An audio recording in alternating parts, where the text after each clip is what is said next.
பசங்களா, இன்னைக்கு நாம இஸ்லாமிய மாதங்களை பற்றி பார்க்க போறோம். சார், இஸ்லாமிய மாதங்கள்னா என்ன?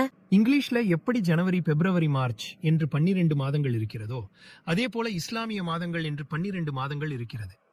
சார், இங்கிலீஷ் மாதங்கள் சூரியனை அடிப்படையாக கொண்டு அமைக்கப்பட்டது. ஆனால் இஸ்லாமிய மாதங்கள் எதை அடிப்படையாக கொண்டு அமைக்கப்பட்டது? வெரி குட் அஃப்ராஸ், நல்ல கேள்வி கேட்டு இருக்க.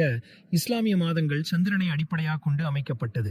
ஒரு மாதத்தில் 29 அல்லது 30 நாட்களாக இருக்கும். இவை அனைத்தும் பிறையின் வடிவங்களை கொண்டுதான் நாட்கள் கணக்கிடப்படுகிறது.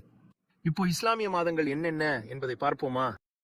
1வது முஹர்ரம், 2வது சஃபர், 3வது ரபியுல் அவ்வல், 4வது ரபியுல் ஆஹிர், 5வது ஜமாத்தில் அவ்வல், 6வது ஜமாத்தில் ஆஹிர், 7வது ரஜப், 8வது ஷஹ்பான், 9வது ரமலான், 10வது ஷவ்வால், 11 துல்காயிதா, 12 துல்ஹஜ்.